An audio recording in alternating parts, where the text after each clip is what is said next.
Unlock your beetroot, nature's powerhouse.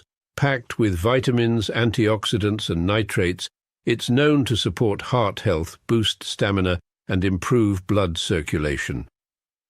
Our beetroot is naturally grown and harvested at peak ripeness. The roots are cleaned, dried, and finely ground to preserve their rich nutritional content, giving you all the benefits in one pure form.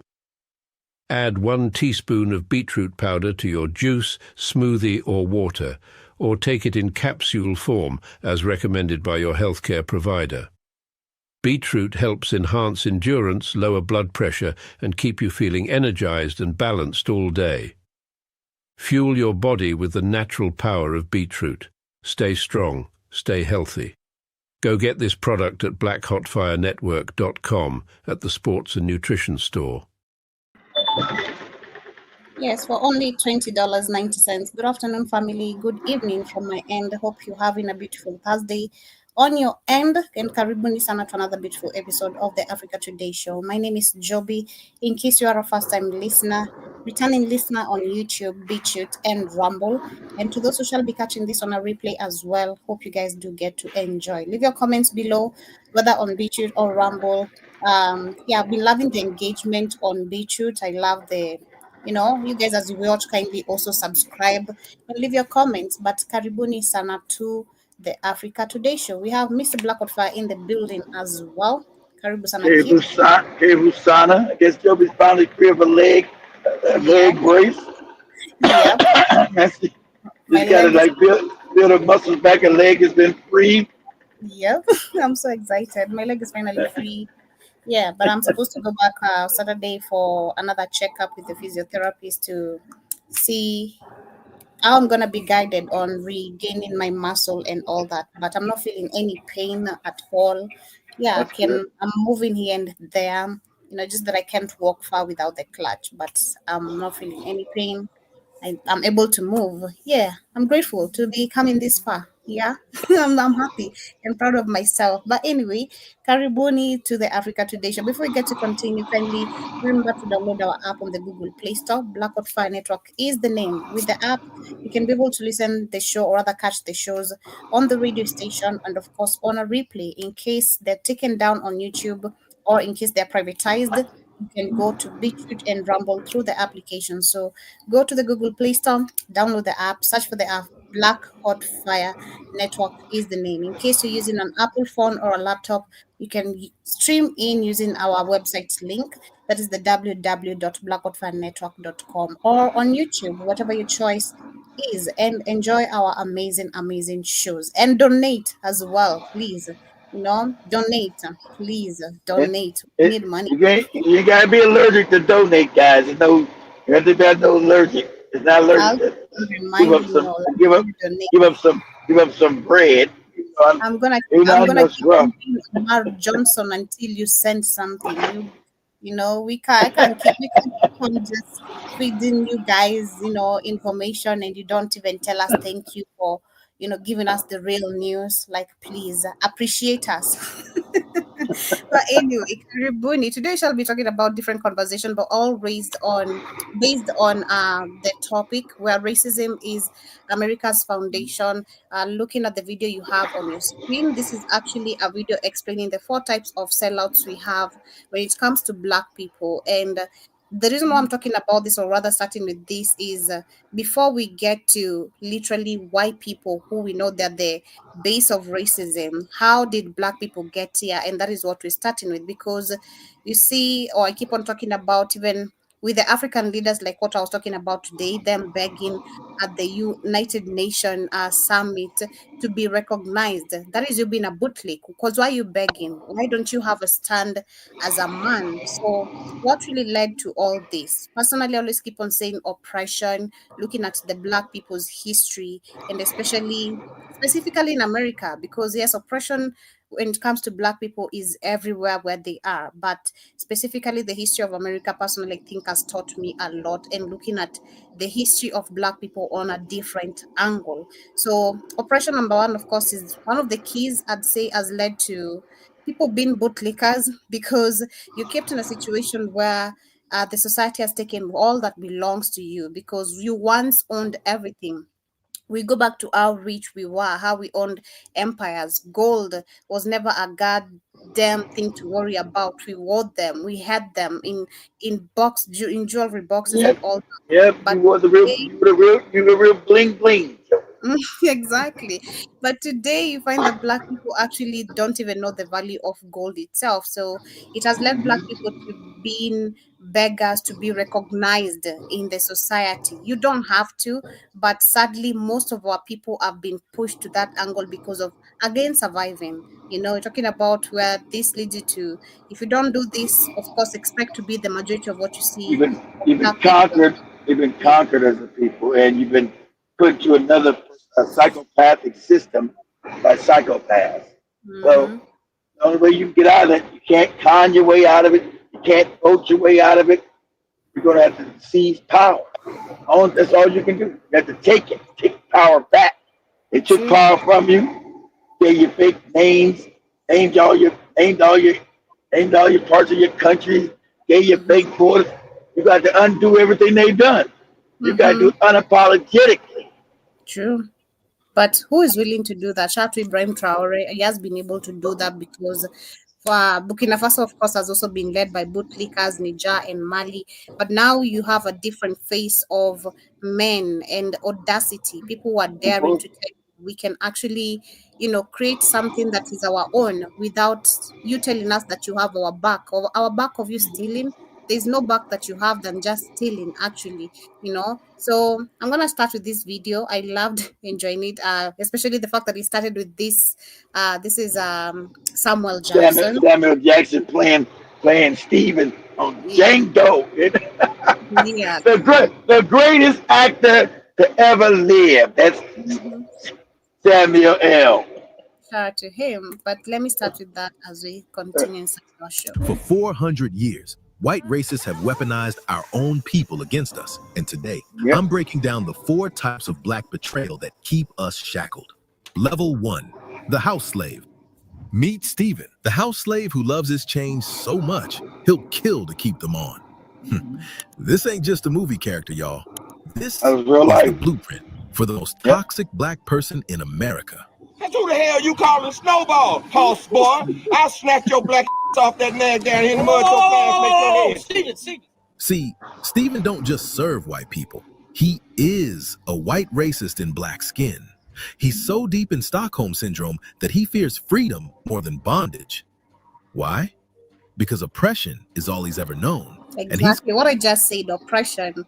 That is the number one key thing that is actually affecting black people, and why actually it is so easy to have sellouts within our community, because oppression, then you have someone who comes, promises you like some fake pieces of papers with, and again, like most of our puppets leaders, like you see, give away all the real assets for some pieces of papers, because all your life. That's why I call them fake billionaires. Paper is fake, Joby. So when the system crashed, all these fake billionaires go broke. Their money is fake. Mm-hmm. So Only resources are real. Gold, Mhm. diamonds, cobalt, coltan. That's real wealth. Fake paper is not. Exactly. So I love the fact that it started with the same thing I keep on saying, oppression. convinced himself that his survival depends on keeping happy. In Django Unchained, Steven isn't just a servant, he's the enforcer. When Broomhilda tries to escape, who punishes her? Steven. Mhm. When Django arrives as a free man, who's most threatened? Steven. This man has so internalized his oppression that he sees other black people's freedom as a personal attack on his identity. Sound familiar? That's Uncle Ruckus, the cartoon version of what's very real in our community. These are the black folks who will police you for being too black, who mock our culture to get white folks to pat them on the head and say, "You're one of the good ones." But this isn't just comedy, people. This is psychological warfare.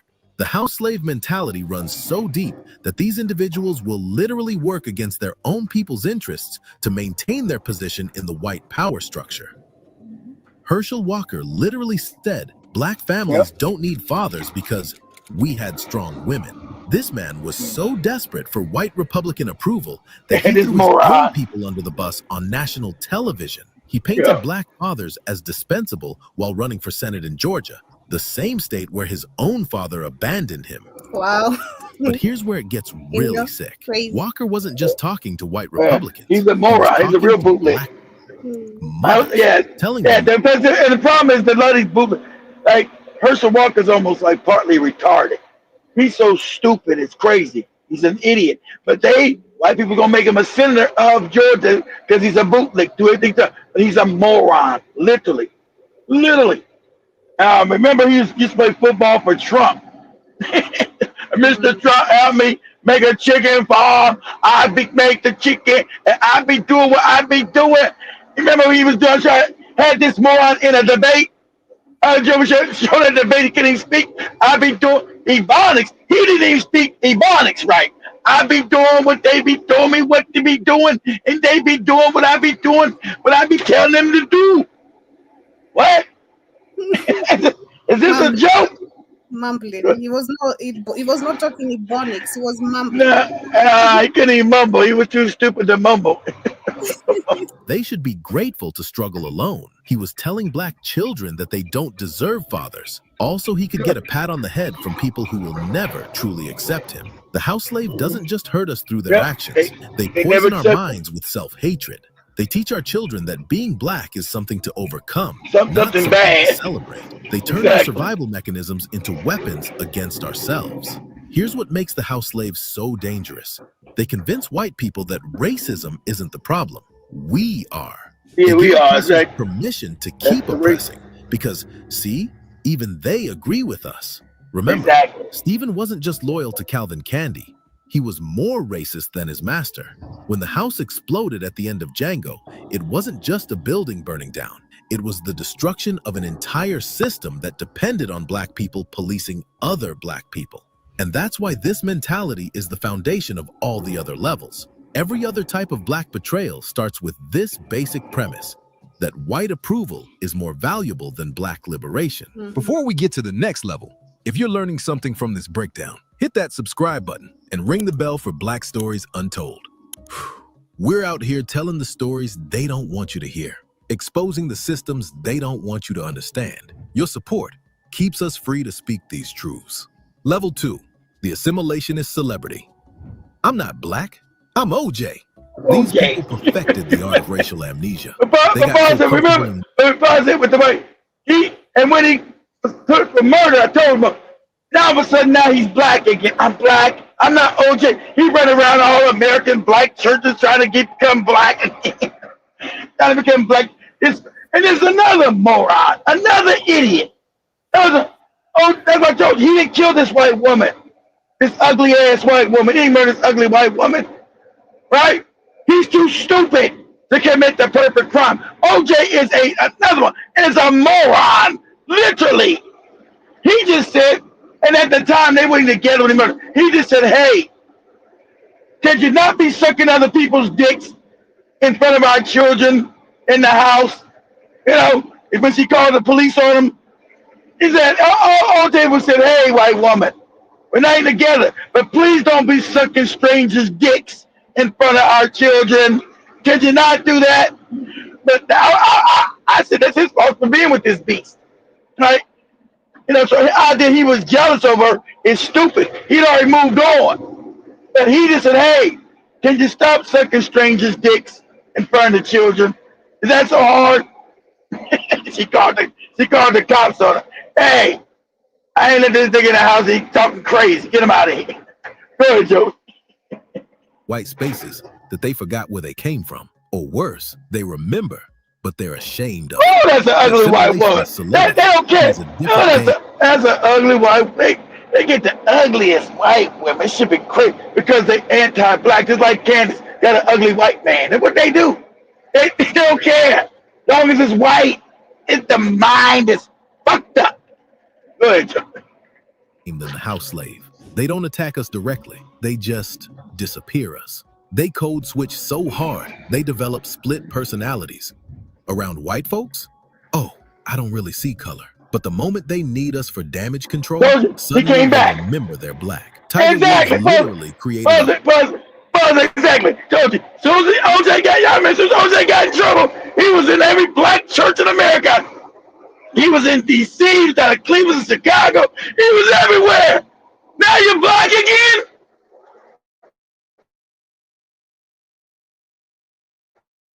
Whole new racial category, Cablinasian, to avoid being called black. This man was so uncomfortable with his African heritage that he invented a word to escape it. But when his career imploded and he needed redemption, suddenly, black people were supposed to support him because we're family. Yeah. O.J. Simpson spent decades distancing himself from the black community. He lived in white neighborhoods, dated white women, and famously said, "I'm not black, I'm O.J." But when he was on trial for homicide, who did his lawyers appeal to? Black jurors who remembered how white America had treated black men in the justice system. Remember when Michael Jordan said, "Republicans buy sneakers too," when asked to support Harvey Gantt, a black Democrat running against Jesse Helms, one of the most racist senators in modern history? North That's the Carolina. assimilationist playbook. Yeah, Stay he's a cool, but profitable, stay safe. Michael Jordan's an old time Uncle Ruckus coon ass Negro. Uncle Ruckus, him and people say, how could Charles Barkley be his best friend?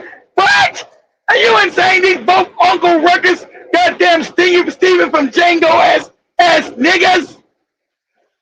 Oh, that's why Michael Jordan just that's another moron. Just keep your fucking mouth shut. And thank God he has. Anything concerning black people, he's at least been respectful and keep his goddamn mouth shut. Because you know we don't want to hear from his ass, and we don't care what the hell he got to say. Just keep your goddamn mouth shut. Go ahead, Joker. Stay silent. These celebrities think they can buy their way out of blackness. They move to the whitest neighborhoods, send their kids to the whitest schools, marry white spouses, and raise children who don't know they're black until the world reminds them. And when racism smacks them in the face, and it always does, they're shocked. But here's the real and they become an enemy to black people. Pause it.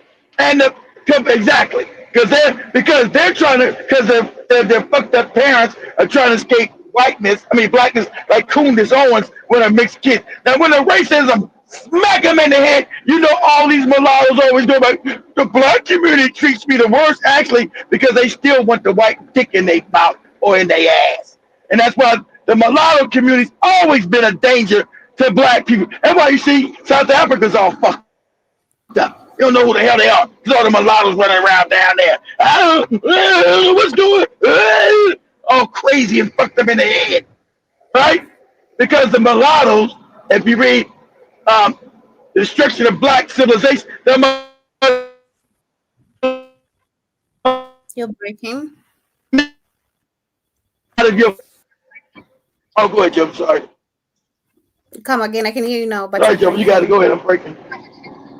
I said I'm breaking. I said the idea that you be making your own goddamn enemy in your child, you're out of your fucking mind.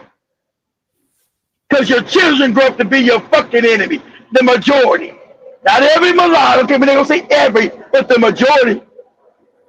Go ahead, Joe. You got it. Our young people a lie.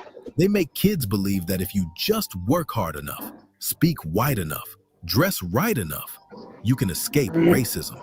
They teach our children that being authentically black is a limitation, not a source of power. Think about how many young black athletes and entertainers have followed this blueprint.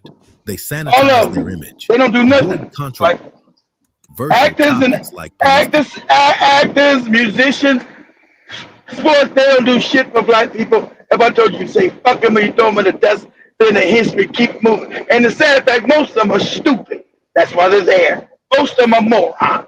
They shouldn't be listening. Like Michael Jordan is a fucking functional idiot. And I'm glad he lost his team. I'm glad it was a white man that, because he's so stupid, stole his basketball team from him.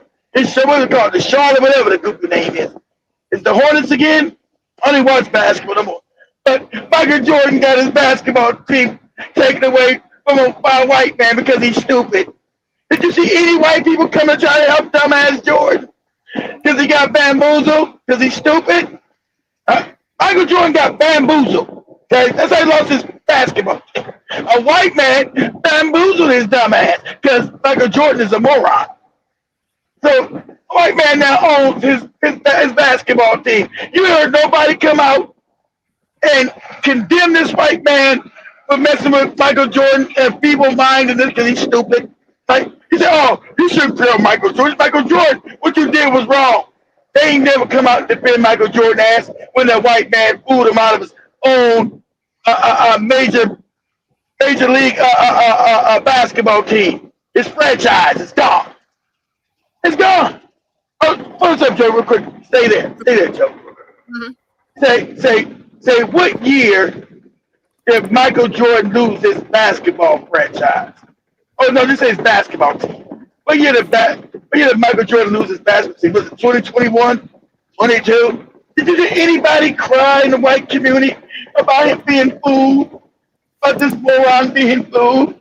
His basket? Repeat that last sentence. The basketball the same thing. What year did Michael Jordan lose ownership of his basketball team? Because he's a dummy. White people gave you some money because you could jump and make shoes. I mean, you should have went back to school, nigga, because you're stupid. He lost his basket ownership stake in the Washington Wizards in 2001 to play for the team, and he lost majority of the Charlotte Hornets, formerly the Bobcats, in August 2023 when he sold his majority stakes. He didn't sell it. He sell it. He didn't sell it. He had to sell it because they duped his dumb ass. So it was 2 years ago. Because I heard he was the one crying about it. But you heard nothing about the white media. Said the white man did him wrong. He stole his team from him. He didn't just sell. He didn't give it up to me. They took it from his dumb ass. And that's good. Systemic They're good for his ass. And present themselves as safe for white consumption. They become brands, not people, products, not advocates. The assimilationist celebrity is dangerous because they don't just betray us. They make betrayal look Kanye West stupid ass. Yeah, he's a sellout ass nigga. You got these morons in Africa. He's a goddamn genius. Shut your stupid ass up, fucking moron. You know this nigga's dangerous as shit. You fucking idiot. Shut your mouth. The ignorance drives me crazy. Shut up. Shut your stupid ass up. Go ahead, Joby. Behavior into success goals. They teach our children that the price of admission to white spaces is the abandonment of black identity. And when the next generation of black celebrities follows their lead, staying silent while their people suffer, who do you think they're modeling themselves after? The cycle continues. And our voices get quieter and quieter in the spaces where they need to be loudest. But here's where it gets even more dangerous. What happens when these sellouts don't just stay silent, but actively become the mouthpiece for our oppression? Level 3, the puppet politician. Systemic racism doesn't exist in America. Shout out to Russo. This is good. I said them two yesterday. I put them two together yesterday. I said Clarence Thomas and Candace Owens. No, not yesterday. We went on yesterday. Day before yesterday. I put them two together. Wow, that's crazy. But this is globally. This not just America. These are the leaders in Africa. All the politicians in Africa.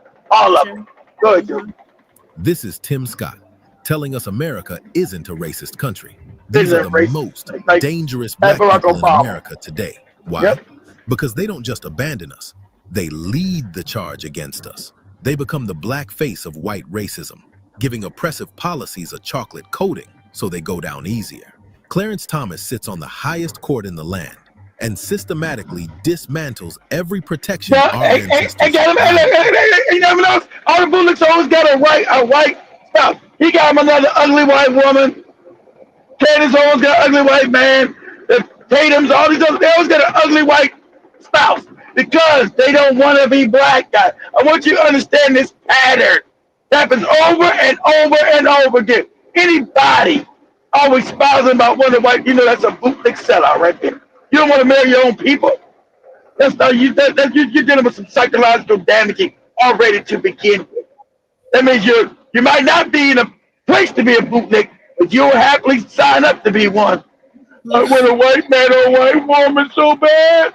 You auditioning to be a bootleg. That's why I keep canvas ass on a damn a warm handle, nigga.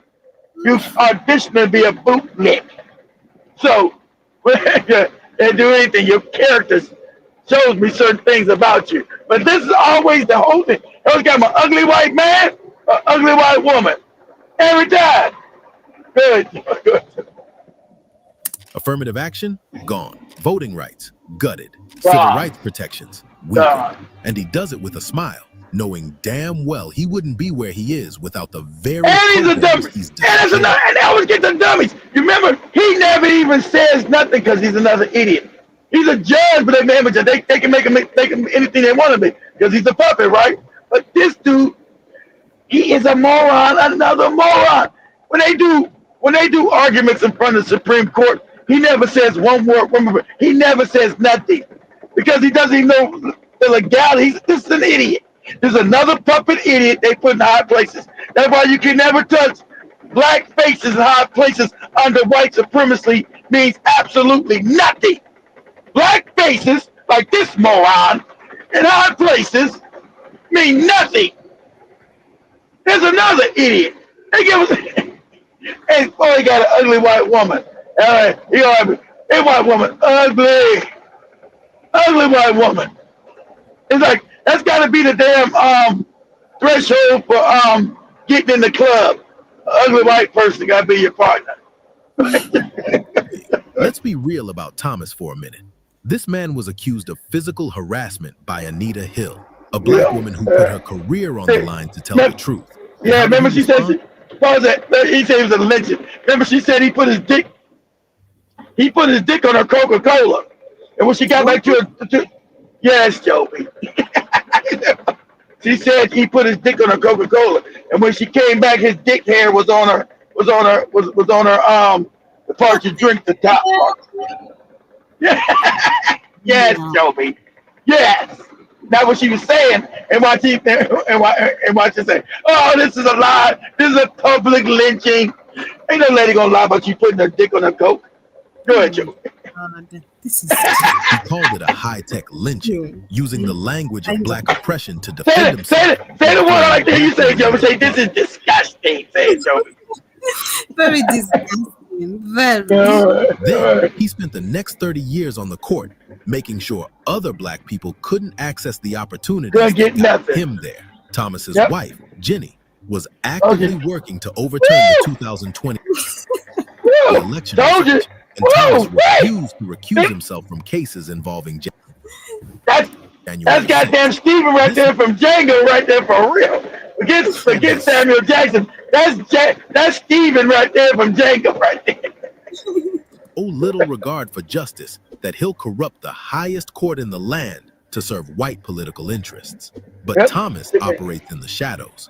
Candace Owens, she's out here making anti-blackness into a full-time career. Ugly white man. College campuses telling young white kids that racism is over, that black people are just making excuses, that slavery was actually beneficial because it brought Africans to America. She's turned her own people into a brand, a multi-million empire, a whole damn industry. She literally said that if he had just stayed in Germany, he would have been fine, because she was so desperate to own the libs that she lost her damn mind. But here's the thing, that wasn't a mistake. That's who she is. Exactly. Someone so consumed with anti-black ideology that's who she is. To make a point against black progress. And look at these audiences when she speaks. You see joy on these white faces? Exactly. They finally found black people who will say what they've always wanted to say. See? They said it, not us. We're not racist. We're just agreeing with the black lady. But if you want to see the ultimate puppet show. And that's why Candace Owens can never bring her ass back. And that's why I explained that Tuesday as she tried to pivot her staking ass back to mediocrity. No, bitch. You stay your ass over there. So when the Mad Max shit jump up, they come to get you first. Don't look for nobody black to save this no good. This bitch is reprehensible. This bitch is reprehensible. She's dangerous. Because morons be listening to her, especially these African morons. Yeah, she's making sense. Right? Shut the fuck up, stupid. So, anyway, she's the worst. That's she's trying to pivot a little bit, but that's the fakeness to keep her ass relevant because she's so far over the top. Remember, she's an opportunist. That's what I can't stand an opportunist. I can't stand your ass. When I snip you out, I weed you out. When I snip your punk ass out, I weed you out of there. So remember, because she's the one filed a discrimination suit in high school, said that they were discriminating against her. She said, and then tell you she don't believe in discrimination when they paying off. As long as she can get some money, she's a despicable, self-hate negress. Despicable. So may all bad shit happen to her ass in the end. And that's what's going to happen to her. And this boot-licking ass nigga here, this self-hate goofy, that's why they keep putting them in our face. Anybody, I would say turn around there, why they keep giving this motherfucker interview time? Because you know black people been dumbed down to keep listening to this idiot. Kanye said some really good things. He said slavery was a choice. Some people chose to get whipped, beat, murdered, fucking raped. That was a choice. You got your fucking mind? Nobody's choosing to have their babies cut out their stomach and horses stomp on them. Nobody's choosing for alligators to eat the babies. No one's choosing for you to have sex with your goddamn mother and the term motherfucker gets created. No one's choosing that kind of violence and degradation. Out of your fucking mind. But you'll listen to this moron because they made him a it thing because he made a couple goofy fucking songs. This idiot, he made some songs. He's some kind of a genius. You don't shut your retarded ass up. This dude is an absolute moron, given attention by the cats with the hats. And when he said a few things they didn't like, they broke his fucking back. I hope his back stays broken. This is a moron. Another, they always give you a moron and then make up some fake thing that he's some kind of a Jesus. Kanye West is an idiot. Another fucking idiot. It's absolutely crazy. Because that's how you know you've been dumbed down. You know you're a dummy if you listen to this moron and think he's a genius. You are a dummy. That's why you think he's a genius. You're dumb. Okay? You're a dummy. Go ahead, Joby. Joe Mosquito said Jesus walks, yo. Yeah. My name is Ye. My name is Jesus. I want to be called Ye. Kind of goofy. He's a genius calling himself Ye. Okay, good. Cool. I'm gonna kill another grown man. Ye your ass out my face. Ye West. This man went from George Bush doesn't care about black people to walking around in White Lives Matter shirts. Yep, Candace on, stupid ass. Yep, Kanye had the audacity to say that 400 years of slavery sounds like a choice. Sounds like a choice. He sat on TMZ and told the world that our ancestors chose to be kidnapped from Africa, chose to be chained in slave ships, chose to be beaten, assaulted, and systematically subdued for 4 centuries. You know what that was? That was Kanye telling white people exactly what they wanted to hear. They wanted to hear. Slavery wasn't that bad. That black people are responsible for their own oppression. That racism is just a mindset we can choose to overcome. And when he got called out for it, what did he do? Doubled down. Started hanging out with Candace Owens, wearing MAGA hats, meeting with Trump in the Oval Office, grinning like a damn fool while the president... And then he ended up with Nick Fuentes, now calling him and Candace puppets and goddamn sell-off bootleg coons. That's their Nick Fuentes. That's their homosexual buddy. Remember, he was on the Alex Fake Jones, Never Jew Jones show with Nick Fuentes, the openly racist. So I'm tired of, when Nick told you, I'm tired of all you niggas. All of you being bootlegs and goddamn fucking sellouts for us. We don't need you niggas. That was Kanye. He was a genius. He didn't know his little white buddy was going to turn on him. He didn't know his little white racist buddy was going to turn on him. If you guys don't shut the fuck up, calling this moron a genius, in my face, I might hurt you. Okay? Go ahead, Joe. Then this man had the nerve to go full anti-Semite, talking about going DEFCON 3 on Jewish people. You see what happened? He went so far down the white elite rabbit hole that he started parroting their conspiracy theories. And suddenly, all those white Republicans who were using him as their what he said about them was right. Put him on the bus. No, what he said about... No, because he touched the third rail. You know, that the white people know he's not supposed to say nothing about those other white people, because they know who actually runs the world. So what he said, that would have kept somebody he actually said some real shit. That's when everything he lost. He was saying crazy thing about whites and white never changed nothing. When he touched the real power, all his money was gone. When he said what was real, that was a conspiracy theory. You seen what happened when he said the shit. How can somebody just take all your money? Because they own the banks? Yeah. Who can close your bank accounts? People that own the motherfucking banks. Good. Tatum. But here's what really pisses me off about Kanye. He had everything: platform, influence, money, respect. He never spoke up a goddamn thing for the power. No, instead, he knew he couldn't speak no truth to power. That's why they'll never do it. They know they ever speak real shit about black people, what's going on, their money's gone. Like, again, and he's a moron. They can't make money for real in the real world. They're giving these things. They're giving money and accolades, and because most morons, they know that these people are chosen.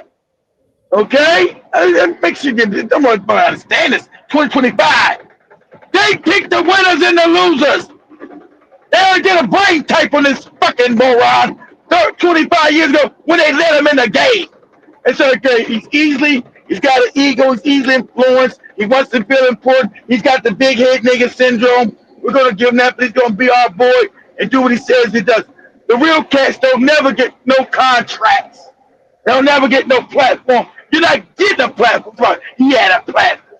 That platform was given to his ass. Whoever's doing this damn documentary. You're not giving no platform on none of the media to speak anything real. That's not going to be allowed. He was a bootlick in the beginning. He's a bootlick now. And now he's just an annoying bootlick. Go away and shut the fuck up. They don't even bring him back on TV. Now he's just annoying. You know, let his ass die in obscurity. Now he's just annoying. Crying about his damn look. My daughter's looking like a grown woman. Shut the fuck up, weak ass nigga.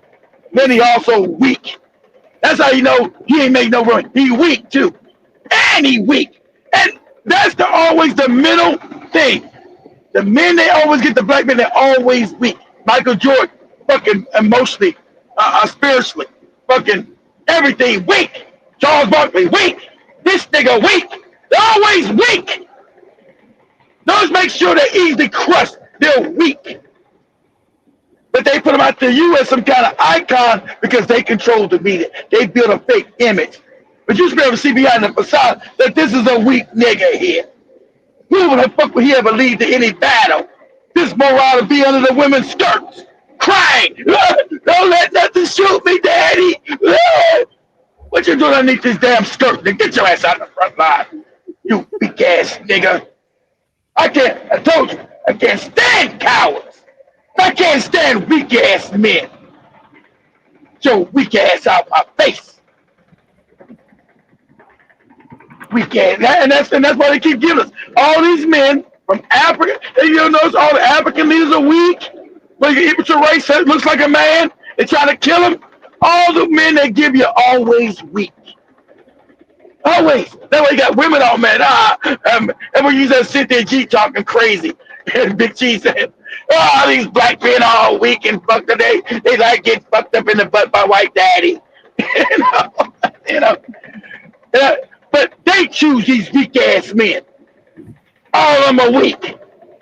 Go ahead, Joey. A black man saying that black oppression is our own fault. Kanye represents the puppet politician at its most pathetic. Someone so desperate for white acceptance that they'll say anything, believe anything, do anything to get that approval. And when the approval runs out, they're left with Exactly. nothing but the damage they've done to their own people. Tim Exactly. Scott ran for president on the platform that America is not a racist country, while living in a country where black That's people that are Barack killed by Obama police shit. at 3 times the rate of white people. This man said welfare was worse for black people than slavery. He compared government assistance to the kidnapping and death of millions of African people. But here's what makes the puppet politicians so insidious. They don't just speak to white people, they speak to confused black people too. They tell working class black folks that their struggles are their own fault. They tell black women that feminism is their enemy. They tell black men that white racism is actually black people's fault. This is the puppet politician's function, to be the ventriloquist dummy for white racism. They don't just Goddamn harm us Barack- through That's silence, Barack like the Obama. assimilationist. They actively recruit others to harm us. They give white America moral permission to continue oppressing us while convincing some of us that oppression is actually freedom. The puppet politician is the most dangerous because they have power, platform, and purpose.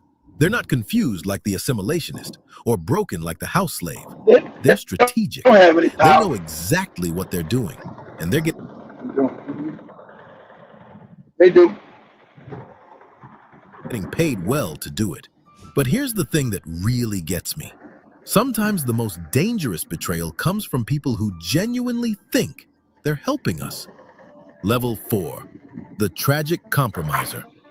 Meet Booker T. Washington, the man who told black people to pull ourselves up by our bootstraps, while white folks were cutting the straps. Now, before y'all come for me in the comments, I get it. Booker T lived in a different time. Jim Crow was in full swing. Lynching was a weekend hobby for white folks, and this man was trying to keep us alive. But when he gave that Atlanta Compromise speech in 1895, telling black people to focus on vocational training instead of demanding civil rights, he gave white racists exactly what they wanted. Our permission to wait. Cast down your bucket where you are, he said. Accept segregation. Focus on economic development, not political rights. Prove you deserve equality instead of demanding what's already yours. Sound familiar? Bradley, That's actually, he's right. respectability politics. No, it's respectable. There's some parts with both of them, but actually, he's right. You shouldn't even got integrated with these motherfuckers. See, so you still talking that bootleg shit too, dude, in this video. You talking that MLK fuck shit, nigga. I'll break your. You're breaking. Another angle, he was actually right. Oh shit, I'm breaking. I can hear you. Now Go come ahead, Joe. again. Go ahead. I'm breaking. I can hear you now. I said, actually, he's talking that bootleg shit too, that Martin Luther King. Actually, even though we gotta say back then that Booker T was a little coonish, but in the long run, what he said was right. To build a black city, build a black wealth first. Don't try to integrate. Now we should fight for rights, but not integration. We need to make sure we have communities that we control and own. That's what he was saying. And we did, and that's what you should do. So now we got this political shit, and we're broke off more than we were under Booker T. Washington. So if you're trying to throw Booker T under the bus, I get it, but you can't throw him under the bus because now history has shown that integration has destroyed us. Okay? So we know now that the integration shit that was given by the cats with the hats and MLK fake ass has destroyed black people. That's why when Joey showed you the education rates, most black people can't read, can't write, unfunctional today. Back then, Booker T was telling you 140 years ago, hey, get a skill, learn to read and write, go to college, build wealth. So, hate to tell you, dude, on your documentary here, Booker T is actually right. So he's been proven right by history. He's been proven right, whether you like it or not. It might sound a little coolish back there. He said, hey, don't worry about white folks, and don't worry about integration. Now, most black people don't want to be integrated with these bastards because we've seen who they are for the last 60 years, and it's destroyed us as a people. So he was actually right. So you try to throw him on the bus, it's stupid to me because you sounded crazy. You're not talking about real history here, dude. Good, Joker. and it's still killing us today. Washington believed that if black people just worked hard enough, were respectable enough, contributed enough to the economy, Now, white that's people would wrong. eventually accept us as equals. No, they never gonna do that. Dead He was wrong. Now, okay, you're right. He went a little too far with that. We get the bootlicking. We get it. Because he was getting money from white. Because you gotta understand, Booker T was hustling white people for money when he was building that HBCU. He was getting money from white people because they didn't want black people in their colleges. So also take that with don't be naive. But Booker T. Washington was ear hustling white people for money to build Tuskegee University. So he said, hey, we know you don't want us around, your people, but give me some money so I can educate these niggas, and they won't be no fuss to you, Mr. Charlie. They won't come in your school. They won't beg you for no job. Because they'll be creating their own jobs. So we get with it. Give white racists moral cover to continue oppressing us while pointing to his words as proof that even we agreed with their system. While Washington was teaching black people to be patient, white folks were lynching us at record rates. While he was promoting vocational training, they were burning down Black Wall Street.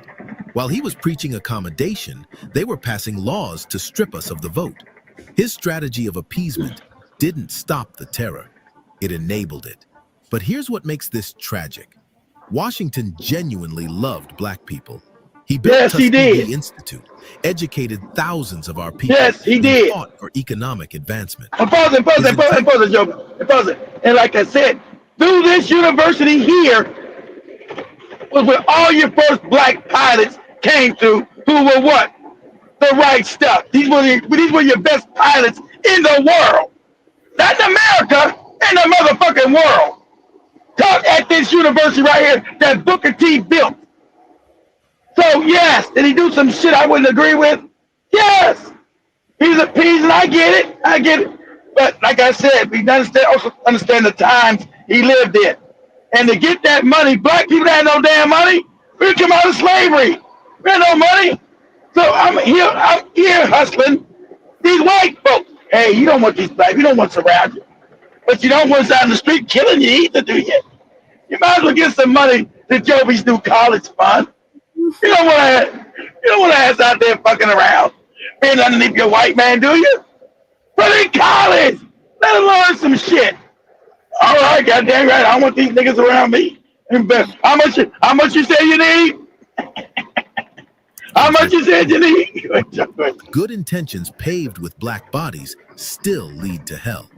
Today's respectable compromisers follow the same playbook. They tell us to vote our way out of oppression, to work against systems designed to destroy us, to be twice as good for half as much.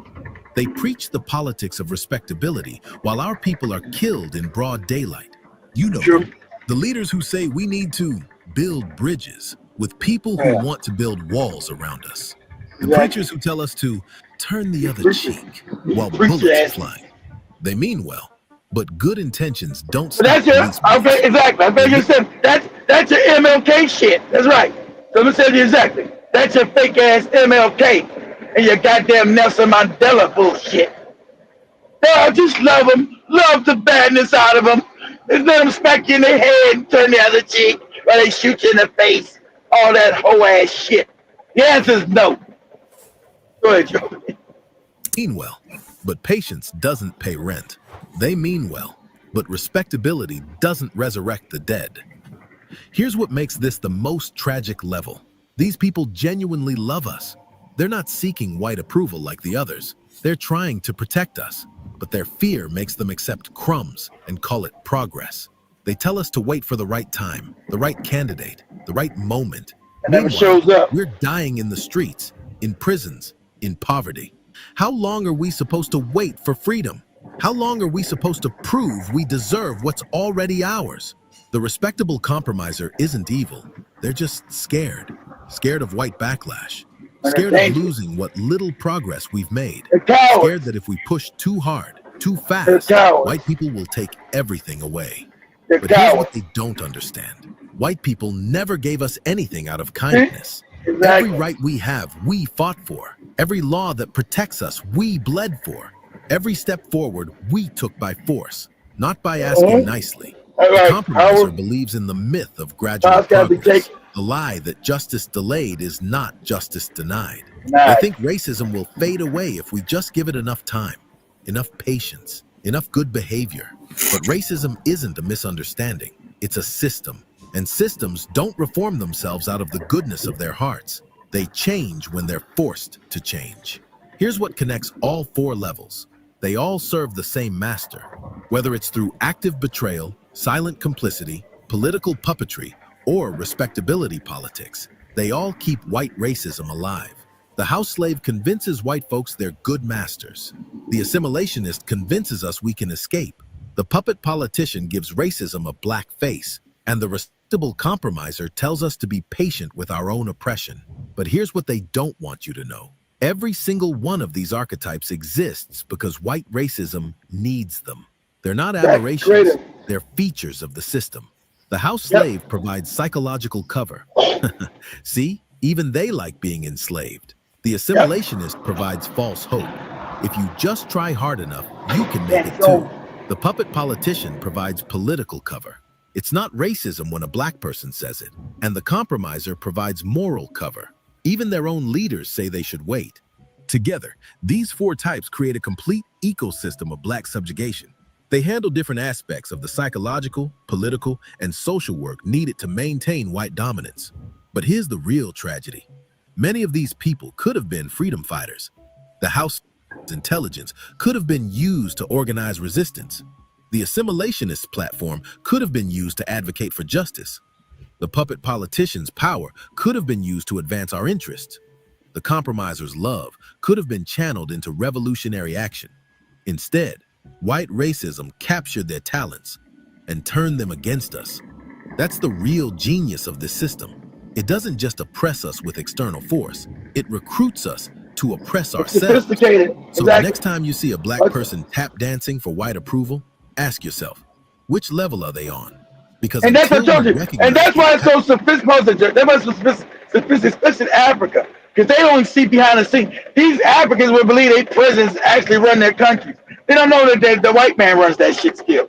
Some of them do finally start to understand that neo-colonialism, right? They say I'm a 70, and I think they think these niggas actually run shit, but they own fucking mouth. But they don't run a damn thing. Go ahead, Joe. Yeah. Until we call out these sellouts, until we stop making excuses for people who harm us in the name of helping us, we'll never be free. Drop a comment and tell me. Yeah, so I really liked that video. I love the fact he broke all those different classes of bootlicks. Yeah, black sellouts, literally. And of course, as we have that, I have another video coming from a white guy also explaining the same thing, literally how America, or literally white people, everything is based on racism, and having these classes of people now, of course, it benefits them. And he also a bit explains how white people back then, of course, looking at history, how they benefited from enslaving black people, literally, as we have other bootlickers saying that slavery was really good. So it's super crazy. That's your Kanye West and other more stuff from Curtis Candace Owens. That's the wealth of the world. Slavery, black bodies built the wealth of this planet. Would you understand this? The wealth of the world was built on black bodies, on black people's backs. That's a fact. Go ahead, Joe. Yeah, but let me go through the comments very quickly. We see what the people on the chat are saying. Karibu Nisana once again. Jibajaba Karibu, you were saying earlier, a level 10 of bootleg. We also have Ricky Snow saying, I do believe Samuel L. Jackson is the best actor of all times, and everything on TV is our hero. That's what I said. I agree with you. I agree with you, Rick. I told Joby when she was showing, this guy right here, I said, that's Samuel Jackson again, Joby. Same guy said, Will said, hey man, what kind of sandwich is this? what kind of sandwich you eat?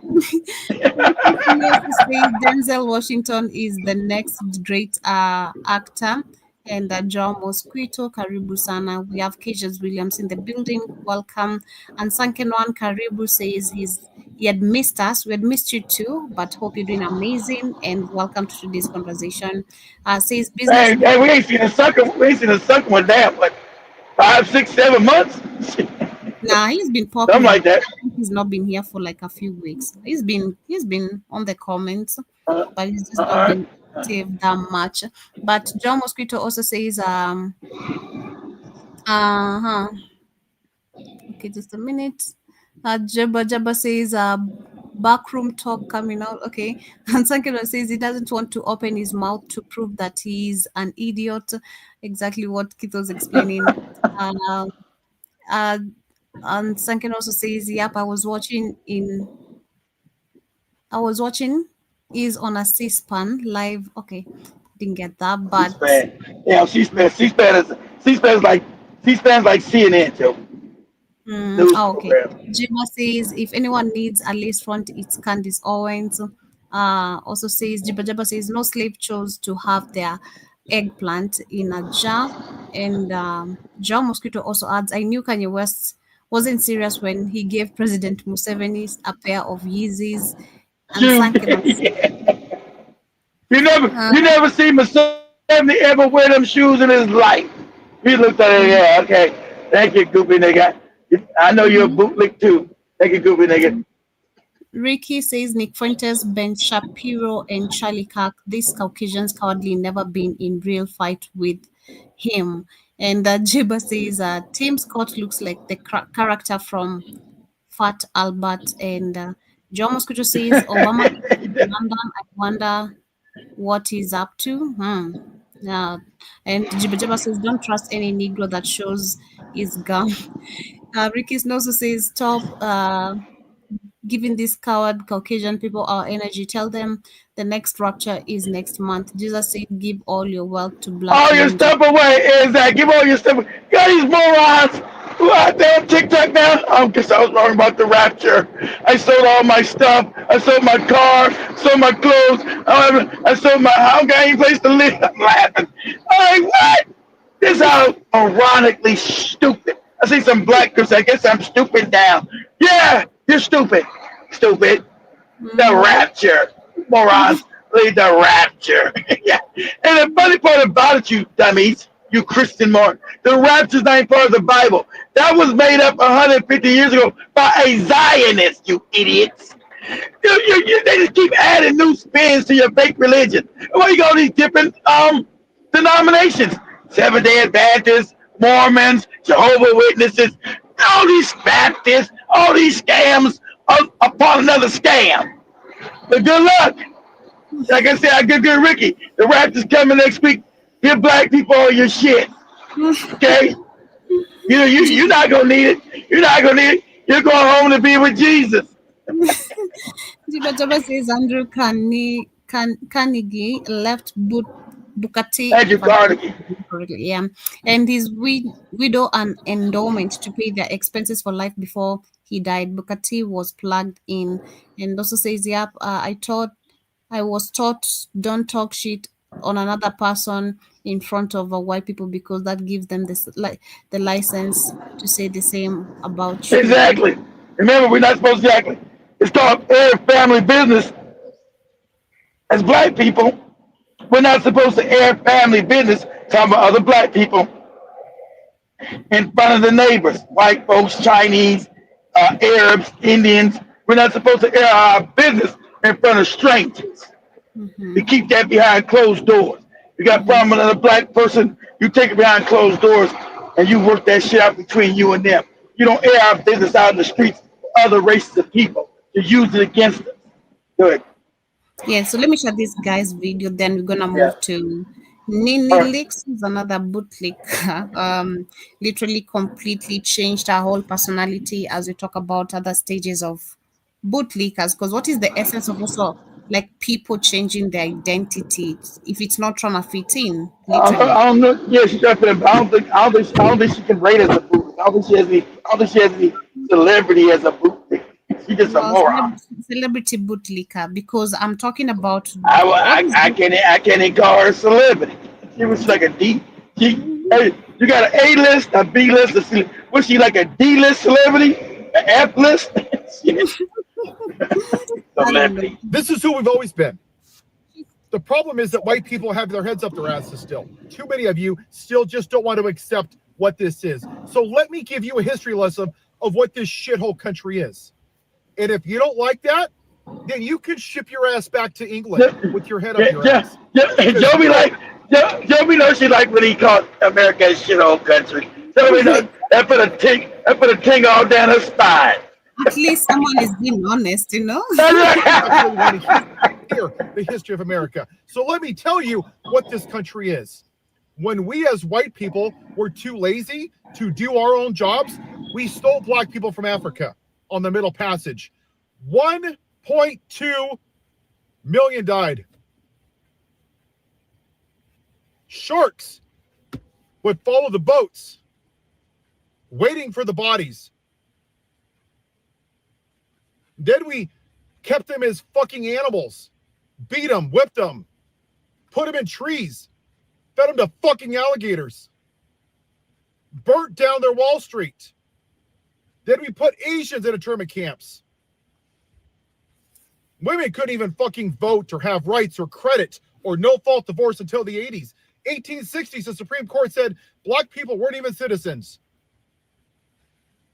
And part of this country doesn't want to fucking hear that. I'm a patriot. You're a piece of shit, is what you are. You're not a fucking patriot. You're a nationalist. You don't want to actually talk about American history. You want to talk about white history, which is why you don't want slavery in the Smithsonian, because it offends your version of American exceptionalism. We are a shithole country. We're not even the greatest country in North America. Never. And once again, if you don't like it, ship your ass back to England. You don't have to announce your departure. Deport yourself. Go back to where you came from, because this isn't your fucking land. It belonged to the Native Americans until we shit on it. And then Andrew Jackson, may he rot in hell, made over 300 treaties with the 5 tribes. And he ignored all of them through the Trail of Tears, and we forced them to walk, and 16,000 died. But hey, don't you dare criticize this country, white man. If you don't like it, you can leave. America's the best of the best of the best. You don't have fucking concepts of brains like you have concepts of what history is. This country has been a shitty country for everybody that doesn't look like me. And now what you're seeing with a podcaster, even though 47,000 people died from gun violence, the white people finally got a fraction of an inch of what a black person has dealt with since the fucking beginning of this experiment. And now you guys, oh, the rapture is coming. Oh, put Charlie's There it is, the rapture. James Kirk on a Starbucks. Oh my God, cancel Starbucks. Oh, this is the Great Awakening. Jesus is coming. He spoke to me. Jesus didn't speak to you after Ahmaud Arbery was chased down by 3 white supremacists? U.S. citizens, by the way. God didn't speak to you then? How about I'm laughing because it's a black girl on TikTok said these white people, if there was a rapture coming and it was real, you know it's not. You really believe you'd be going to heaven? You white people really believe all the death and destruction you did globally? Is this all you white people? That's what America, that's what globally, Africa, Australia, the murder, the genocide. You white people think you'll be going to something called heaven? Yeah, good luck with that. That's a good question. Literally. Sit on their asses for an hour and watch children just fucking get murdered. God didn't speak to you then? How about 2 weeks before the podcaster? 6-year-olds were gunned down in a church, praying with Bibles and 10 Commandments on the wall. God didn't speak to you then? Oh, all of a sudden you want to weaponize the name of God because your white privilege got shit on. And even when you hear this, your little fucking fragile brains can't even handle the truth. because you're so fucking racist. That's what this is about. It's not about taxes or tips or making your life better or universal health care or bringing the price of your housing down. They haven't done shit in this Klan administration. Not a goddamn thing, except for sit on his fat ass in Gulf and rename the Gulf of Mexico and shit on non-white people. And you're like, yeah, praise Jesus. Woo, praise Jesus. Yeah, America first. And your dumbasses don't even realize that the US dollar has gone down by 17%. That all your trade partners are not using us anymore. And then at some point, when the debt is cashed in from Canada and China and Japan, they're going to cash it in and the dollar's going to tank. But at least to own the libs, America first, America first. You don't even take care of America first. 36.8 million people live in poverty. 14 million kids go to school hungry. 46,000 people die every year for gun violence. Not a fucking thing from you pro-life people. But Charlie Kirk, a podcaster, oh, it's the Great Awakening. Yeah, they did that. That's how crazy they are, right? And they also said, it's the rapture, because Charlie Kirk and America is going down, and America's going to collapse, but I'm going to be gone with Jesus. Remember, Jesus was supposed to came yesterday. I guess that didn't work. You know why? Because he ain't real, morons. Every time they've been saying this rapture shit for these morons the last 100 years. Every 10 years, this goddamn fake Jesus is supposed to show up. And every year he's late. He didn't show up again. He's late, Joey. I had to fire this Jesus. Showed up late all the damn time. You're white supremacist. You're misogynist. You voted for a Klan leader that is an adjudicated rapist. He fucking raped women, and you're like, hey, no one's perfect. They don't care about no more. They don't have no morality. They're not a moral people. I like his tax plan. Yeah, more relativism. It's more relativism and situational ethics, what it always has been. And they're not a moral people. They're not. That's why Constantine made that religion for them, to try to make them moral, to adhere to some moral code, because they've always been an immoral people. And that's what they're, no matter what they get, their Bible and their fake Christian sanity, they still didn't make them moral. They're still immoral. That's what they are. Good. But I think, you know what? I don't vote for the man. I vote for the policy. No tax on tips. No one's perfect. Praise Jesus. They have no morality. And you just want white America. They don't have no morality. We deal with this problem. Nothing will change. And the reason it's not going to change for you guys, Mike, dude. I'm sorry. It's not going to change. Your white people are done. You're losing power. You're going to lose them instead of Joey show the business white man. You're losing power. You're going to lose it. And you are immoral. That's you as a people. No fake religion. Child, even the Arab guys said the same thing right here. Said the same thing. You've always been immoral. You are an immoral people. You've never been moral. Ever. There's not been one time in your history as Europeans have you ever practiced any morality. Nowhere in history. You are an immoral people. God, for black people saying that there's Joey show some girl on Kenya. I think they're good people. God, Jesus, if you don't go put your head in the toilet and flush it. That look like me or still right now hiding behind your privilege. And last week, you saw those people, your cousins, your brothers, your sisters, your friends, your high school people that you don't talk to. They scurried out like a bunch of fucking cockroaches. Oh, Charlie Kirk, podcaster. Nothing, not a goddamn thing about anything else that this guy's done. Not the rape, not the insurrection, not the felonies, not asking for black people to be executed in New York, not the white supremacy, not insulting women, calling them ugly, not a goddamn thing. But the white podcaster somehow That's a bridge too far, and I'm just going to have to correct you. That is why we're here. They were fine with everybody else getting treated like crap. But until something touched their white privilege, then they cared. Exactly. They're not Christians. They're not people of faith. They're modern-day Pharisees. They are the remnants They're of more. the lost cause.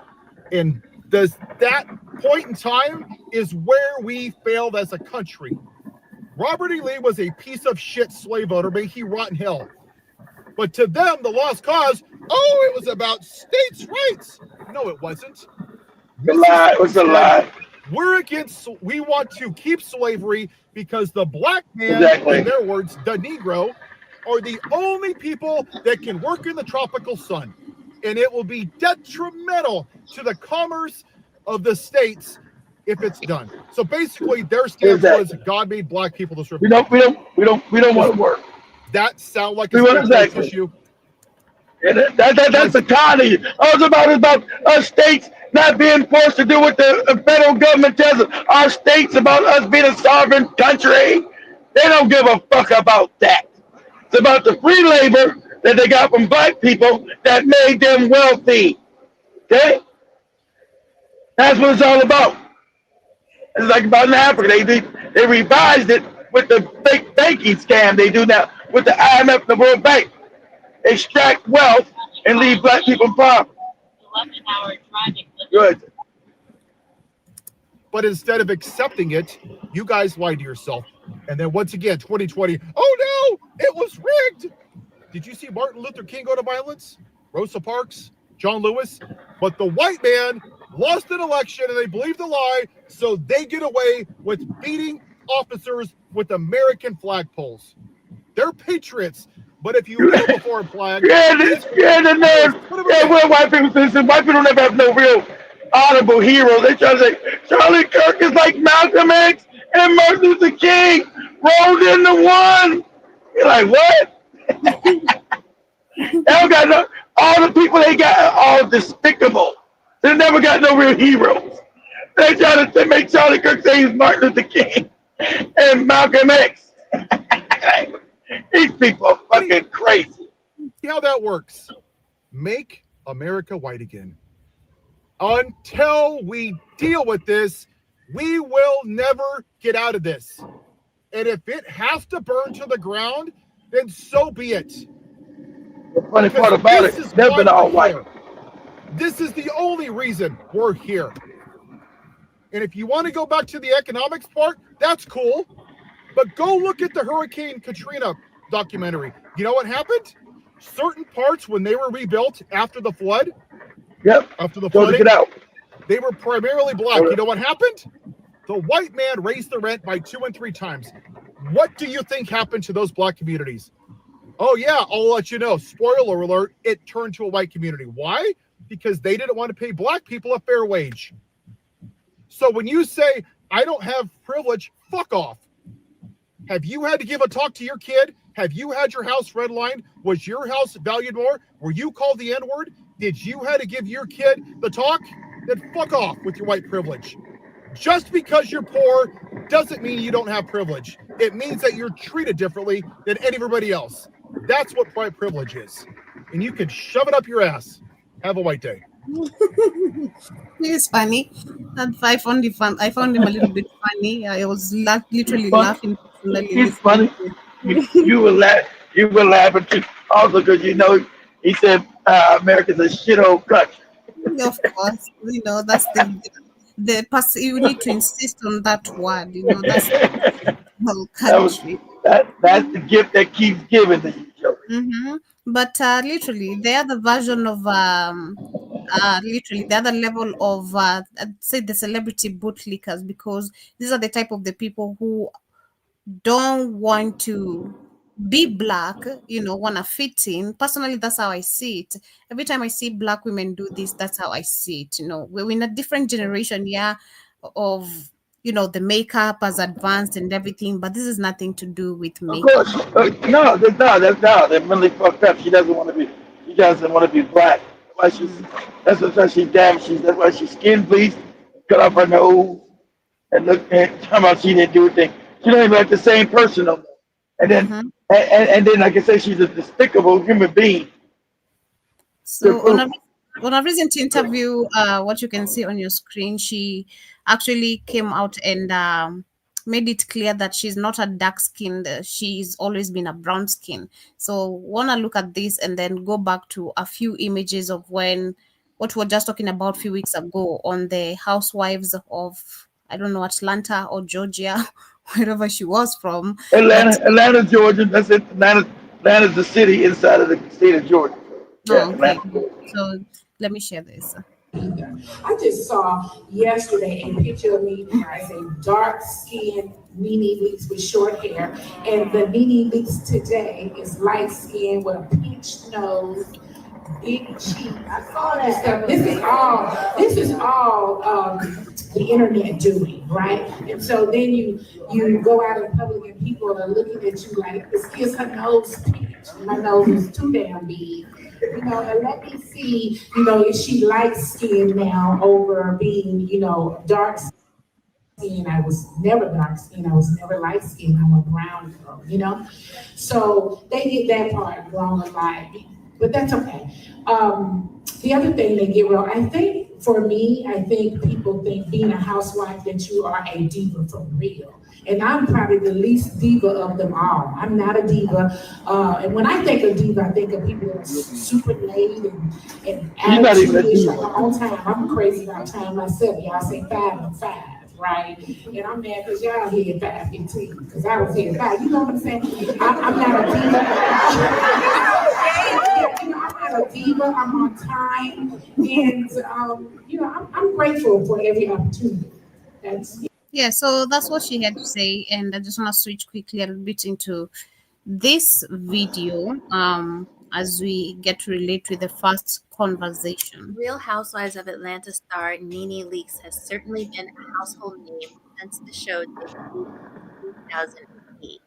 What I want to talk about is how Nene's physical appearance has changed over the years. When the Real Housewives first debuted in 2008, this is what Nene looked like. She has definitely upgraded her makeup, her style. She's lost a little bit of weight, but she's definitely had some physical alterations done, some cosmetic surgery. So let's talk about her nose first. This is her original nose, the nose that we know her by in 2008. Now, I think that Nene had a nose job previous to 2008. We'll just talk about what she's had done. I do too. But they don't like what they call that nigga. She don't like that nigga nose. That nigga nose. Became a celebrity. So you can see here that her nose is wide, but it does fit her face. I actually think that her original nose, there was nothing wrong with it. On the right, we have her nose after 2008. Not a major difference, but you can tell that the nose is slightly slimmer. So let's fast forward to 2016. So the nose is starting to get crazy. Additional nose job. Starting to get that Janet Jackson and Michael. Starting to get that Janet Jackson and Michael. That Janet Jackson and Michael Jackson nose. It's crazy. And a caller asked about it. She said that she had a medical reason for getting the rhinoplasty. She said that the cartilage in her nose was growing and that she got that removed. She also said that her first rhinoplasty, she just had the nostrils pulled in on the sides, which is why it was such a subtle change. She also said that she got her nose done initially because she wasn't really happy with it. So here you can see 2008 nose, 2010 nose, and 2016 nose. There's definitely a difference here between all of these photos. So there is definitely a difference here. You can see in her 2008 nose, the nostrils are definitely flaring.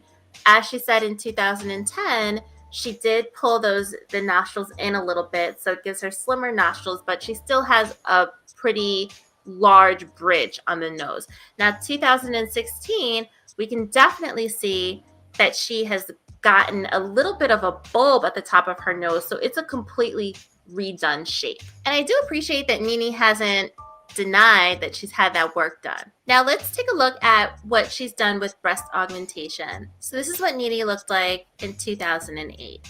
She has disclosed that she had implants here in this photo on the left. And what she did do in 2010 is she had a breast augmentation where she removed those implants and got smaller implants. And she also got a breast lift. So you can see on the right, her breasts do look much smaller. She's a whole phony human being.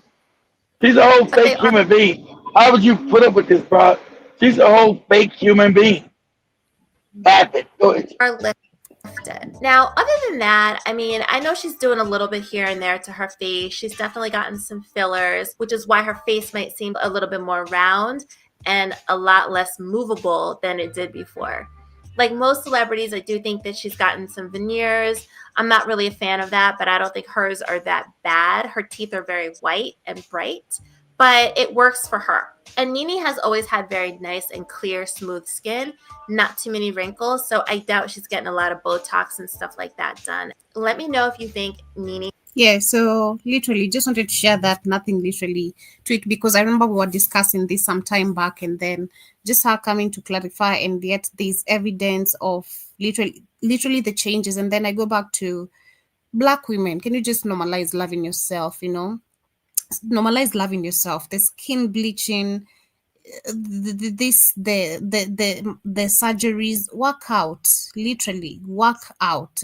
People don't understand the secret or the power to working out, but work out. You literally look, number one, younger, because I wonder for how long, and if not till your whole life. But she doesn't love herself. That's the problem, Joe. She is and her as a human, she's a vapid human being. I mean, she's an empty shell. She doesn't have anything significant. She's empty. She's hollow. Mm-hmm. She's like a made up person. It's fake. Everything about it is fake. So she has a problem with all this fake shit on her because inside she's fake. You know, she's vapid. She just. I remember the. Go ahead. What now? I think it's a sad life to live, you know, where you have to keep on spending your money to fix your body while you can just work out, you know, zero penny. She don't. That's about because her life will be. I was like, look at me, girl. I'm doing it. It's all fake, Joe. It's all like flash. There's no substance. It's all flash, but no substance, Joe. It's sad. But anyway, as we move away from that, I also want to talk about address racism being the America's Foundation. We have a story that was trending yesterday about a provocative billboard in Mobile, Alabama, which sparked intense debate, and the sign which read "It is time to get the clowns out" has divided the community, with some claiming it's a comedic marketing stunt for an upcoming comedy show in October, reportedly created by a Black man, while others argue it could be the work of racists trying to stir up controversy. As tensions rise, people are asking, is this an attempt at dark humor or a message on the side? The fact that this is actually a whole billboard, I don't think this is anything to do with a Black man personally, and understanding how America is such a shithole. No, I'm not taking this lightly personally. You know, for it to be just a comic event to be held. Maybe you can give your thoughts on what you think in case you saw the story. But yeah, I wanted to really also share that. But I see Jiba Jaba Ale was saying at the supermarket, all you hear is whites bitching about food costing too much. I just laugh at all their fat sloppy self. And I also see Jiba Jaba says one white guy does get it. I know he's also funny. Jiba Jaba says they wanna put the CAC on US money. All right, I didn't know that. I know they did put what is it? I don't want to give the wrong name, but I saw there's a fountain. Yeah, I think they did put a fountain somewhere. I think either way was shot. Not really sure, but I saw a fountain image of him, thing of him. But I also see Jiba Jaba says they want to or as long as the cost of beer doesn't go up, they are complacent. And also see says Joby, is that the type of blonde wig you were in heaven? Man, I don't know. I just knew it was I just know it was long hair. That's all I knew. I specifically, yeah, blonde, but I couldn't tell if it was that the specific one. Not to Big Cheese. Karibu Sana says, Joby, do you think maybe Keith did skin bleaching? 10 years ago, he looked like Idris Elba. Wow. Today, he looks like Chris Brown. Shout to him. Nah. You get your ass out. I ain't got no tattoos and shit all over my damn body. Looking all crazy. And Chris Brown hates black women. I love black women. He hates black women. So don't try to throw me on the Chris Brown bus. Also see Joe Mosquito says Joby how she work her nose out. Love your nose, man. Exactly. There's nothing wrong with that. You know, I don't understand. Joby said there's no wrong with no. What about our boy from Uganda, Joby? What about his nose? Oh no, say Duke Jackson. What about his nose? That needs some little fixing there. That one, no. But do anyone know how the clown face started? Exactly. Yeah. The clown started. Remember that started as Jim Crow. That's the Jim Crow. Black people being impoverished after slavery with all the tatted up clothes. You know, the slavery clothes, all the bad clothes we had. So that's the clown face. That's the Jim Crow face. Mm-hmm. At least I think that's what I think it is. Mm-hmm. I could be wrong. Yeah. Jibba says I'm late on the billboard. I didn't know about that, but my bad. Thank you for informing me.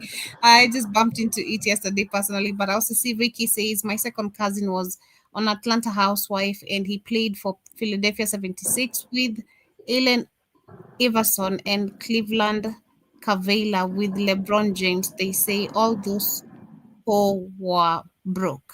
And all them broads are broke. Exactly. It's all because remember they are one of the cheapest channel, the Bravo channel. They all don't have any damn money, so yeah, of course not. So remember, if Phaedra was broke, her husband Apollo, I just looked it up. Apollo went to prison. Right? They're all broke. All we had money was Candy. Candy from all we had money was Candy from the music group Escape. She was the one because remember she wrote a lot of TLC songs. So she had money she the only one that actually had money. All the rest of them bars was broke. They were faking and phony. Even the model girl was broke. What was her name? I told you I had to look at all that shit 10 years ago, 13 years ago. The Cynthia girl. The model girl was broke. All of them were broke. Remember the new one they had? What's her name? The one with the football player, the voice of Joe looked up the football player, Cordell Stewart's wife, whatever her name. She tried to marry Nigeria and he hustled her. She tried to get his money. She said, nah, babe, my money in Nigeria. You ain't getting a damn thing. What's her name? On the Housewives, the damn, what's that girl that Joey looked up a couple weeks ago? Damn. Not the Kendra one. Kendra's broke. What's the other one? She broke, but the one that was married to Cordell Stewart. She was married to a Nigerian. He divorced her ass. She tried to get half his money. He said, nope. My money's in Nigeria, and I'm not an American citizen. And you don't get half my cash, bitch. As we continue, also say Jabba says, no, that is Ricky. I think I read the comment. Jiba says, so no one in mobile has bubble gum or some point balloons to fix the billboard. Quick Negroes. And yeah, Kate, tell us about this season, lol. Portia. Portia, see, they know her name, Joey. I don't know the lady's name.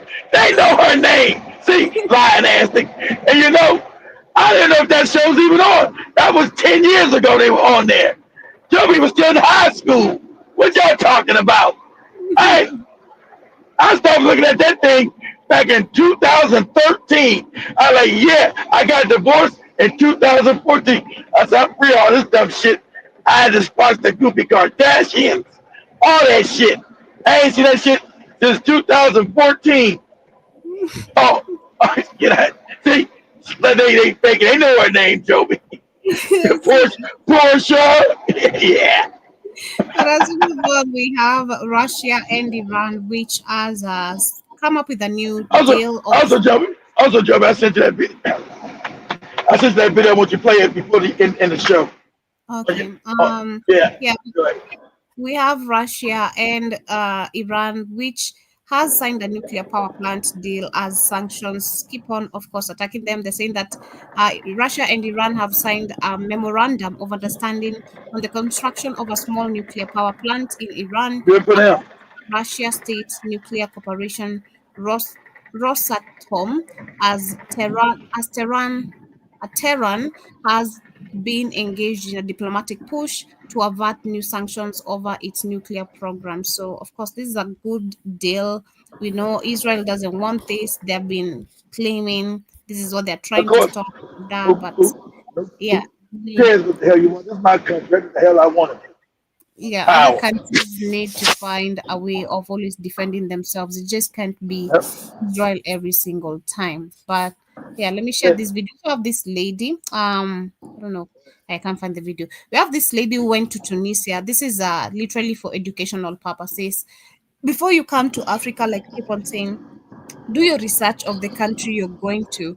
Understand what is even look at the reviews of maybe people, black people, especially your people, see what the reviews are about the country you're about to visit, because especially North Africa. Yeah, I don't know why you go there. Good luck. Now, Black American for some reason, you go to Morocco. Since we're Black Americans, they treat us a little better than just the Africans. Sadly enough, but they do, and they treat us a little better. But they don't like us either. So this lady here gave experience of when she went to Tunisia and she was kidnapped and beaten, and she managed to escape. So as she addresses this, she's talking about Africa. So you can't just generalize the whole continent because of what you've experienced in one country. And that's why I'm saying this is for educational purposes, also to those who might bump into this video, those who are seeking to come to Africa. Do your research. We keep on telling you guys. Why you going to Tunisia where you know they're racist? You think that's not Black Africa? Tunisia morons. It's Arab. Those are the invaders took over those lands. Those are invaders in those lands, and they don't like black people. This is one of the countries openly, the whole mainstream media showed the president saying any black person seen in this country, or if you notice them, beat them. It was in Tunisia. So exactly. How don't you know that information? Look at maybe who's the president. Look at how black people treated there, So do your research. But this is our story, and it is just super crazy. Y'all look at my face. She was beaten. I cannot believe this shit. Like, they really tried to kidnap me in Africa. And if that shit happened to me, I know it happens to other people. And I just was blessed enough to get the fuck away. But, that's Tunisia. Well, they don't consider that's even African. I came out here Friday. Friday night was cool. Saturday night we went out. I'm not a party person, so like an hour into the club, I'm like, I always do this, nothing new. I'm like, all right, I'm going to the hotel. It's hella taxis outside. It's a lot of people out there. So the taxi brings me back to the hotel. I come upstairs. I go to the front desk because I needed a key. My key, I don't know where my key was, but I went to the front desk to get a key. So they gave me a key. I come upstairs. Then I'm like, dang it, ain't no tissue. I go back downstairs. I go to the front desk. God, that is the last thing I remember, being at the front desk. The next thing I remember is waking up in the back of a fucking car. I start freaking the fuck out. Like, I'm trying to get out. And once I get out, this guy, that shit is blurry. I thought the front desk, all that shit is blurry. But this, hold on, listen, this motherfuckers is stupid. Why are you going to Arab countries by yourself, first of all? You don't know where you're at. You don't know the culture. This is your fault. Don't feel sorry for you, stupid moron. You don't never read up on that joke, so you don't know nothing. Go places you don't know shit. You don't have no clue of the culture, what they feel about you. Because this could happen. This happens out of Egypt. Because blacks don't control Egypt no more, moron. Right? Out here in Morocco, they're always praying. They're looking at you praying. See if you're alone. See your movements. They'll snatch your ass up and put you to slavery, you dummy. You ain't know nothing about that. You're American. Oh, what's going on? Well, they beat your ass and say you're not a slave. What do you mean I'm not no slave? Slavery's over. It ain't over here. And won't nobody fight your ass either. Oh, you know, it's crazy. And so you black women, that's in America. You think this America, you just go where you want to go and do what the fuck you want to do? No, you can't. It's the real world. There ain't no white man to come save you with the police. So, like Joey said, research where the hell you going at. Go ahead, Joey. What woke me up, I don't know what they gave me, what they did to me, I don't know. The last thing I remember is being at the lobby. So, the guy, he get out the car. We're tussling. We fucking fighting. Like, I'm fucking fighting for my life. Like, I'm really like, all I could think about was my fucking kids. Like, man, I gotta get back home to my kids. I'm really fighting for my life. Like, this nigga's punching me. Y'all can see, like, he's trying to telling me, shut up. I was not, like, giving up wasn't an option. Like, I really was fucking fighting for my life. So I managed to get away by the grace of God. I don't even know how I really got away. It's all woods. I just started running. I did not. Do you know where you at? I can see cars and lights. I'm running fast as shit. But this shit is blurry. I don't know what they gave me or did to me. So once I get, I finally was able to wave somebody down and get some help.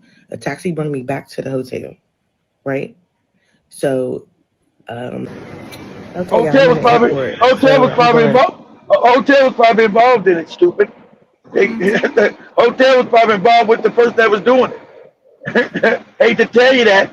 You're in Arab countries, dummy. They know you're black. They know you're undefensive. They know black man can't come help you. There you go. You just asked out. Keep talking about it though before I forget. So the taxi brings me back to the hotel. So I'm running there.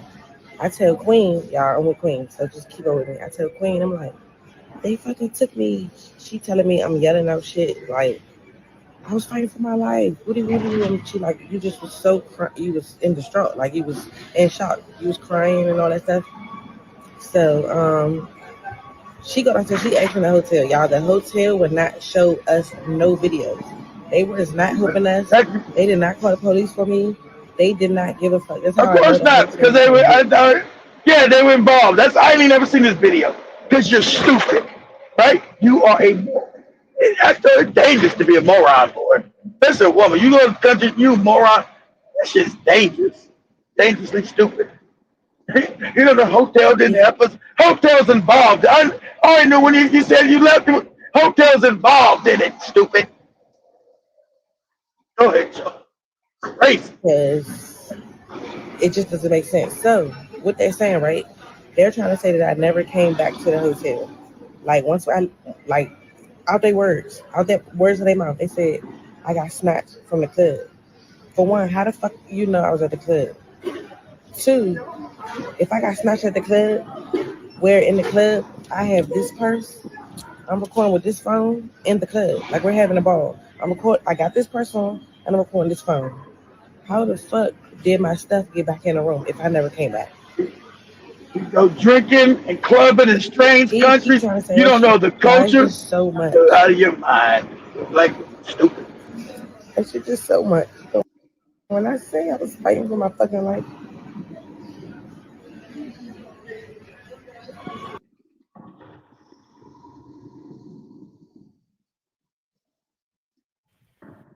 Yeah, so this is what we say, be educated. Don't just come here blindly, do research. Don't act like this is not Texas, this is not Miami, this is not Los Angeles. Exactly. Yeah, Please. I'm gonna go party, be drinking in a strange club and shit, and I don't know people watching my ass. What? What? Yeah. Yeah. It's in the same country we shared them beating a pregnant woman, literally. in Exactly. Tunisia.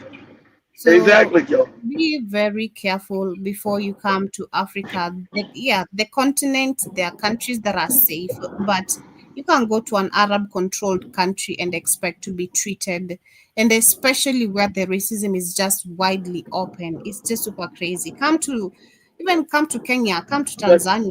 Like You're gonna go to a country known for enslaving black people. Who put you up on the thing to go to Tunisia? I'm trying to figure out what moron put you on this. I don't even understand. Why would you, as a black American, say I'm gonna go vacation in Tunisia? What the?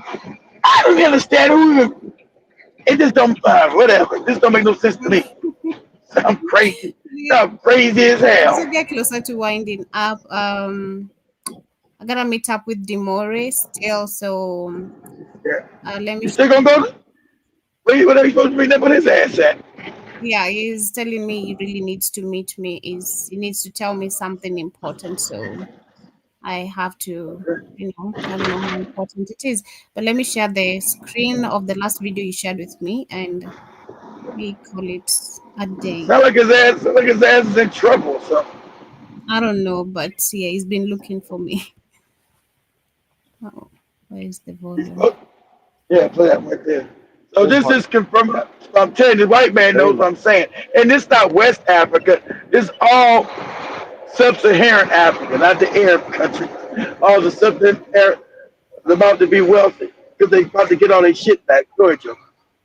Likely going to be richer than Americans within this generation. Not wealth in some abstract economic measurement, rather cold hard cash that they have to spend on products. But let me defend my position with data. Americans are shrinking as a potential consumer base while Africa is growing. Median income in America is $43,000 per person, which is impressive but deceiving because the savings rates for Americans is less than 4% because taxes, mortgages, healthcare, and basic life needs already take 96% of that pie. An American only has about $1,500 per year to spend on products outside of those big ticket items. But let's talk about a country like Ghana.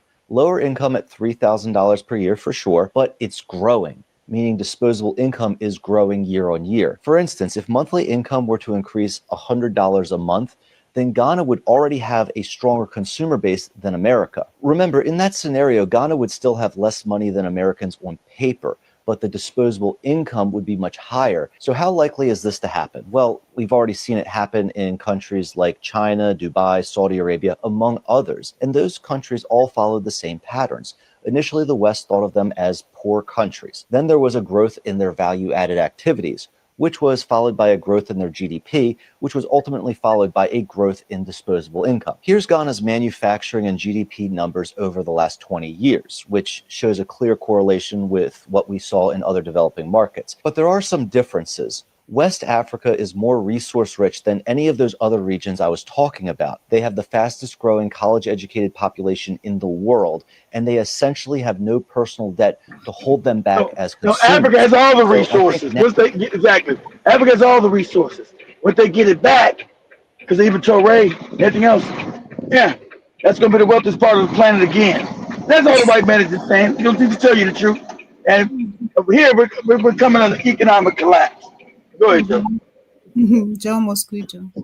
Now is the time to get a foothold in the continent before everyone realizes how strong the region actually is. But I want to know what you guys think. Is West Africa going to be able to follow in the footsteps of countries like China? Let me know in the comments below.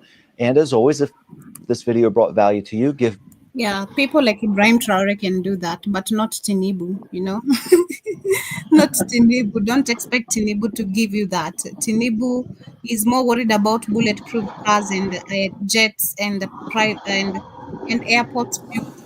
him. That is in poor places, as a matter of fact. It's super crazy. But as we wind up with today's conversation, I see Big Cheese says, Keith, could you please tell us about the last episode of the Basketball Wives? Lol. I never even watched that shit, you bastard.